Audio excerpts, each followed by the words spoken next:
Good morning, class 10th. Welcome back once again to our online classes. And as we know, today we are going to complete the chapter that is the part of our light, and this is the second part, and that is named as the reflection.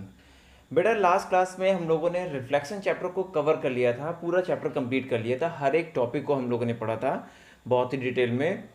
आज हम लोग discuss करने जा रहे हैं NCERT के question answer को, जो कि रिफ्लेक्शन पार्ट के बाद जो रिफ्रैक्शन पार्ट का क्वेश्चन आंसर है उसको हम डिस्कस करने जा रहे हैं।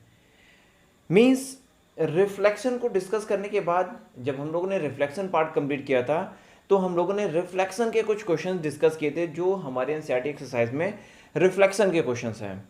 आज हम लोग डिस्कस करेंगे रिफ्रैक्शन के क्वेश्चन। सबसे पहले एक बार हम एक बार रिकैप कर लेते हैं कि what we have studied in the part of the refraction. At the beginning of a chapter, we have started with the types of a lens. That was the concave lens and convex lens. Then afterward, we have discussed about the image formation, the law of image formation. In the case of the convex and in the case of a concave, we have studied 8 different process, or we can say 8 different situations where the image can be formed. उसके बाद हम लोगों ने discuss किया magnification process के बारे में, sign convection discuss किया, फिर मैग्निफिकेशन डिस्कस किया। Then afterward we have learn about the mirror formula. After that we have done the power, we have finded the power of the lens, and that then what we have done, we have completed the chapter. Power of lens को हम लोग dioptre में major करते हैं। मैंने बताया था वहां पे कि पावर ऑफ लेंस का फॉर्मूला क्या होता है, P is equal to 1/f, and focal length is always in a metre, and if the focal length will be in a meter, then power will be considered as a diopter. The unit of the power will be considered as a diopter. ये वो वाला power नहीं है electricity वाला power. Remember that there is a lot of a difference between them. This is the power of a lens and that is the power of a electricity. वहां पर हम what से रिप्रेजेंट करते हैं, यहाँ पे डायोप्टर से रिप्रेजेंट करेंगे। Then we are going to start the exercise, question answer, examples and exercise explanation. सबसे पहले हम स्टार्ट करते हैं क्वेश्चन नंबर 1 से। The question number 1, let we see what is the question number 1 in the exercise. If we talk about the question number 1, the question number 1 is which one of the following material can not be used to make a lens. यानी इन 4 materials यहाँ पे दिए हुए हैं, इनमें से कौन सा मटेरियल हम लेंस बनाने में नहीं यूज करते हैं। The first one is the water. हमने जब लेंस पढ़ा था, लेंस में वाटर रिफ्रैक्शन पढ़ा था, तो वहां पे वाटर का एग्जांपल लिया था। The glass, the pen kept in the water glass का वहां पे हमने एग्जांपल लिया था। इसका मतलब कि हमारी लेंसिंग प्रॉपर्टी, ग्लास में अगर वाटर हम फिल कर दें, जो कांच का ग्लास होता है उसमें वाटर फिल कर दें, there we can create the lensing property. So water is also use as a lens. Why? एक और इसका रीजन है कि वाटर को हम लेंस की तरह क्यों यूज करते हैं। इसका एक और रीजन है कि water consist of a different refractive index as comparison to the air. Air medium हमारा रेयर मीडियम है और वाटर हमारा डेंसर मीडियम है, you know very well. When in the case of the refraction we know very well, when a light ray passes from air towards the water, जब light ray हमारा air से water की तरफ पास होती है, then we say the refraction takes place, refraction हुआ। so water will behave as a lensing property, water हमारा lens की तरह बिहेव करता है, ग्लास हमारा लेंस की तरह बिहेव करता है। हमने लास्ट क्लास में प्रैक्टिकल किया था कि refraction of a light through the glass slab का, वहाँ पे भी हमने देखा था कि ग्लास स्लैब से हमारी लाइट पास हो जा रही है। Then in the case of a plastic, if you talk about the white plastic, transparent plastic, देखा होगा जार होता है घर में, प्लास्टिक का ग्लास होता है जो वाइट ट्रांसपेरेंट होता है, it also behave as a lensing property, उसमें भी कुछ ना कुछ लेंसिंग प्रॉपर्टी होती है। And last one is the clay, this is the opaque substance, opaque substance होता है, इससे लाइट पास नहीं होती है। So this is the final correct answer which will behave, which is not used as a to make a lens. This material is not used to make a lens. Clay, हम clay की बात कर रहे हैं, silica sand की बात नहीं कर रहे हैं। सिलिका सैंड से ग्लास बनता है, but we are talking about the clay. Clay हमारा क्या होता है, मिट्टी एंड वाटर का जो कॉम्बिनेशन होता है, that is called the clay. So that is the first right answer. The right option is the D option, and clay is the substance that is not used to make the lens. Now let we talk about the question number 3. Second one is related to the mirror, and we have discussed earlier in the earlier video. Question number 3, where should an object be placed in front of a convex lens to get a real image and the size of the object? देखो इसको समझ लो, क्योंकि ये हमारा image formation वाला question है. इसको मैं थोड़ा सा इरेज कर दे रहा हूं ताकि यहां पर ड्रॉ करके देख सके कि where the image is formed. We are talking about, now see here, we need to discuss about the convex lens. हमें कॉन्वेक्स लेंस के बारे में डिस्कस करना है. कॉन्वेक्स लेंस का अगर हम केस की बात करें, it is like this. The line passing from the midpoint of the convex lens, that is called the principal axis, and the intersecting point is called the optical center. ठीक है, ये optical centre होता है. इधर हमारा होता है focus f1 and इधर क्या होता है 2f1. इधर क्या होता है f2 एंड क्या होता है 2f2. ये हमारा रिप्रेजेंटेशन है, representation of the convex lens. Convex lens में हमारे 6 केसेस होते हैं. एक जो 6th केस है वी हैव डिस्कस देयर कि that forms the virtual image. In the rest 5 cases there is the real image. जो 5 केसेस थे उसमें रियल इमेज थे और 6th केस जो था वो वर्चुअल इमेज प्रोड्यूस कर रहा था. Now the question is here once again, let we see the question. Where should an object be placed in the front of a convex lens to get the real image of the size of the object? A is at the principal focus. Means when the object is kept at the principal focus, we know the image is formed at the infinite and the size of the image is a very enlarged greater than the object. So this option is wrong for us. Second option, at twice of the focal length. Focal length के twice पे, it means अगर object यहाँ पे रखते हैं, यहाँ पे we know that a line parallel to the axis passes from the focus, ऐसे पास हो रही थी. A line from the optical centre will pass from like this. It means where we will get the image, we will get the image at the second focus. यानी जब object second focus पे होती है f2 पर, then we will get the image at 2f1. So this one is the correct option. Why? Because of the size of the object is the size of the image. Mirror के case में हम centre of curvature पे put करते हैं और lens के case में 2f2 पे पुट करते हैं. These both will be the wrong option. Third option पे हम एक बार डिस्कस कर लेते हैं. When object is kept at the infinite, उस केस में क्या हो रहा था, the image was forming at the focus. जब ऑब्जेक्ट इन्फाइनाइट पे होता है तो इमेज हमारा फोकस पे फाइंड होता है and the size of the image is a very small. It is the, we can say it is at the, it is like a point object. वो point object की तरह कुछ होता है. And the last one is the between the optical centre and the lens and the principal focus. उसने बोला यहाँ पर जब वो, that is the case number 6. And here we will get the virtual and straight image greater than object and back side of the lens.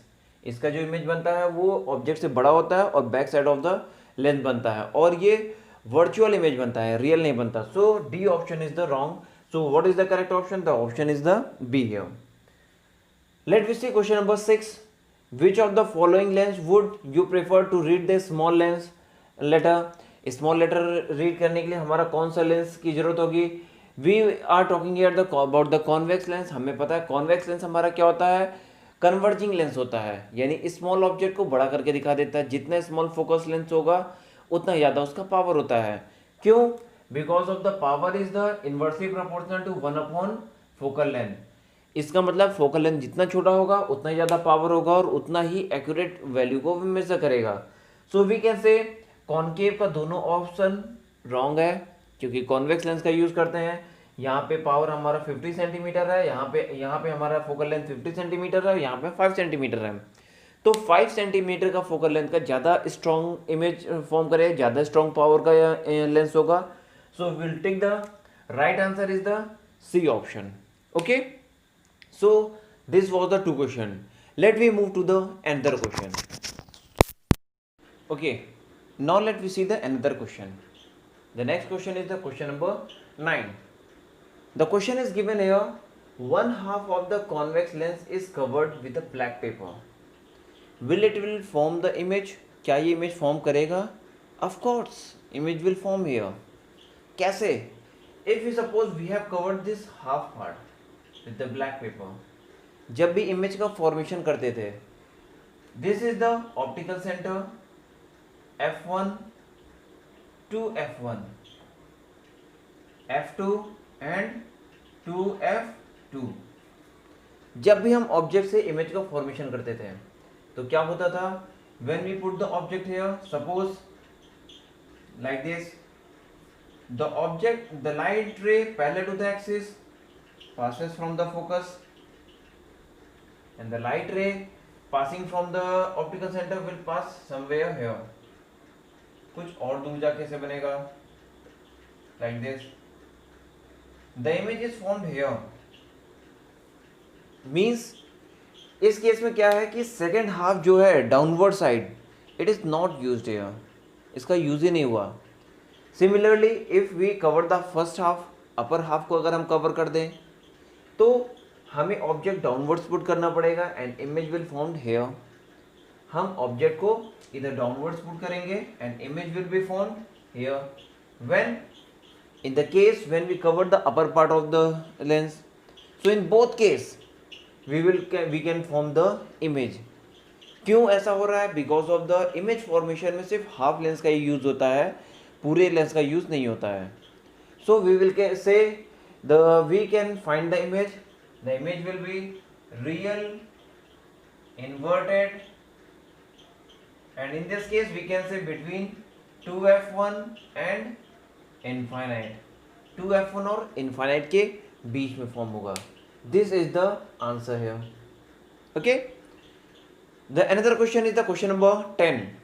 Next question देखो, question number 10. An object of 5 centimetre in length, यानी height of object क्या दिया हुआ है? 5 centimetre. Height of object is given here 5 centimetre. Is held 25 centimetre away from the converging lens. यानी जो distance हमारा दिया हुआ है object, distance of object from the lens, that is the 25 centimetre. It means u is given here minus 25 centimeter. Of focal length f is here 10 centimeter. Now this is the case of the converging lens. Then focal length will be here positive. Draw the ray diagram and find the nature and position of the object image. पहले image का position find कर लेंगे. तो we know from the lens formula 1/f is equal to 1/v minus 1/u. Then transfer the u into this side, तो 1/v is equal to 1/f plus 1/u. Now put the value, हम इसको यहाँ से draw कर रहे हैं. Then 1/v is equal to 1/f. f is here 10 centimeter plus 1/u is here minus 25 centimeter. Take the LCM of 10 and 25. It will be here 50. It will be a 5 minus 2. So v will be here 1/v will be here 3/50. Then we can say v is equal to 50 by 3 centimeter. This is the value. Or we can say 3 1s are 3, 2 carry over, 3 6 are 18, 16.66 centimeter. This is the distance of image from the optical center. Optical center से image 16.6 centimeter दूर बनेगा. Now what is the magnification? Magnification क्या है? हमें पता है m की value क्या है? Height of image upon height of object. ये हमारा दिया हुआ height of image upon height of object. ये लेंस का केस है तो यहाँ पर v की वैल्यू पुट होगी. This will be here. Now या इसकी एक और फॉर्मूला होता है minus v upon u. Now put the value here. We will get the magnification. दोनों को इक्वल कर दो, इन दोनों को इक्वल कर लो. हमें क्या निकालना? हाइट ऑफ ऑब्जेक्ट हमें दिया हुआ है, हाइट ऑफ इमेज हमें फाइंड करना है. Then height of image will be minus v upon u into height of object. Put the value. Minus v minus V is here 16.66 into height of object is here 5 centimeter upon U. U is here minus 25 centimeter. 5 5 is 25. These both are cancelled out. 5 3 is 15. 3.33 centimeter. This is the height of object. ये हमारा object का height है. अब उसने बोला draw the रे diagram. देखो रे डायग्राम कैसे ड्रॉ करते हैं. This is the very important part, क्योंकि रे डायग्राम का फॉर्मेशन बहुत इंपॉर्टेंट है. कैसे रे डायग्राम ड्रॉ करते हैं? In the case of the convex lens, converging lens is like this.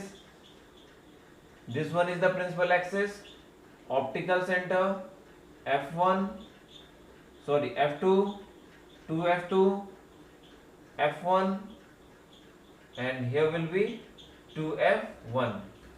Now object is kept at the 25 centimeter. Focal length is here 10 centimeter. Focal length हमारा 10 centimeter है. तो ये क्या है? Again 10 centimeter. तो 25 कहीं यहाँ पर होगा object. This is a 25 centimeter. क्योंकि फोकल लेंथ अगर 10 है तो ये डिस्टेंस 20 हो जाएगा. 25 कहीं इधर बाहर आएगा.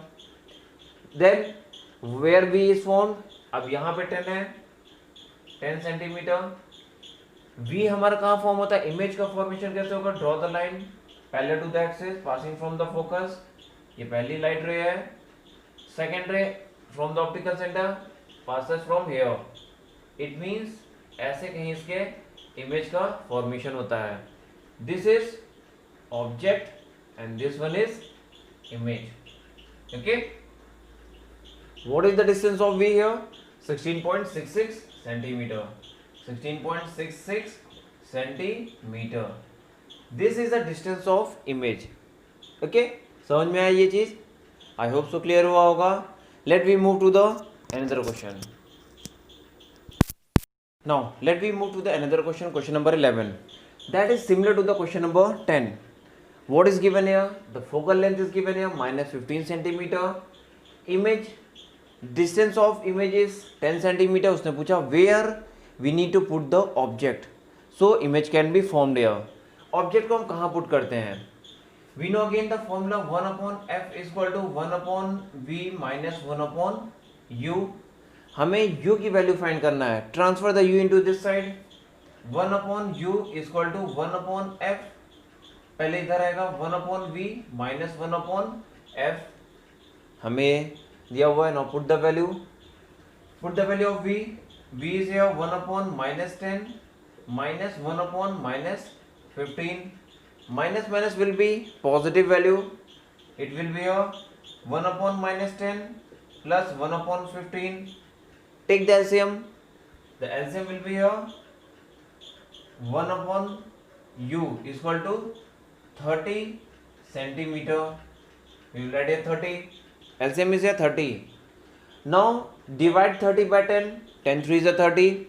So here will be minus 3 plus 15 to the 30. This.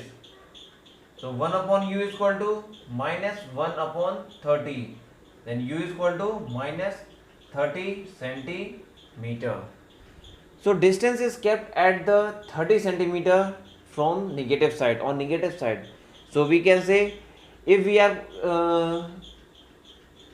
finding the value of u, if the value of f and v is given here, we can find the value of u like this. Okay, this was the question number 11. Now the rest of the question is the question from the mirror. Now see the last question number 16. The question number 16 is given here. Power is a 2 diopter, minus 2 diopter. Find the focal length. We know the formula for power is equal to 1/focal length in meter and power is in diopter. This is the formula. When we was discussing about the power, तो हमने ये formula पढ़ा था कि power D is equal to power in a diopter. D is diopter 1/focal length in a meter. Now the power is given here, then focal length is equal to 1/-2. So focal length we can say f is equal to minus 0.5 meter. This is the focal length. So here the focal length is the negative, so we can say which lens is here, concave or convex? This is the concave lens. concave lens, ये हमारा concave lens होता है. अगर यहाँ पे हमारा focal length positive हो जाएगी तो we will say that is the convex lens. अगर नेगेटिव है तो we can say this is the concave lens. Okay, hope so this is the clear. Your last question is the question number 17. That will be your homework. You need to do you by yourself. और उसमें भी हमें focal length दिया हुआ है, power find करना है. That is the very simple and easy question. So chapter number 3 light is over. हमारा चैप्टर नंबर 3 लाइट कंप्लीट हो गया है. बेटा अच्छे से पढ़ाई कर लो, अच्छे से तैयारी कर लो. अब फिजिक्स में सिर्फ एक लास्ट चैप्टर बचा है, छोटा सा चैप्टर है. That is the human I and the word, colourful word. ये चैप्टर बचा हुआ बहुत ही छोटा सा चैप्टर है हमारा. इसके बाद हम लोग क्या करेंगे, हम लोग एक बार फिर से रिवीजन स्टार्ट करेंगे. स्टार्टिंग से हम लोग एक बार फिर पढ़ेंगे, कुछ एक्स्ट्रा कंटेंट को हम लोग कवर करेंगे. इलेक्ट्रिसिटी चैप्टर को स्टार्ट करेंगे वहाँ से, और कुछ अच्छे और एक्स्ट्रा कंटेंट को कवर करेंगे, और कुछ न्यूमेरिकल भी फिर से हम लगातार स्टार्ट करेंगे. ठीक है, तो इसको कंप्लीट कर लो, नोट्स इसके तैयार कर लो. नेक्स्ट क्लास में जब हम लोग एक बार आएंगे तो प्रैक्टिकल के साथ आएंगे. प्रैक्टिकल हम लोग एक करेंगे, और वो प्रैक्टिकल होगा a light passing from the prism, glass prism. हम लोगों ने ग्लास स्लैब कर लिया है, अब ग्लास प्रिज्म वाला करेंगे. फिर एक बार फिर से फिजिक्स का रिवीजन स्टार्ट करेंगे. ठीक है, तब तक के लिए अच्छे से पढ़ाई करते रहिए. Good bye, take care, bye bye.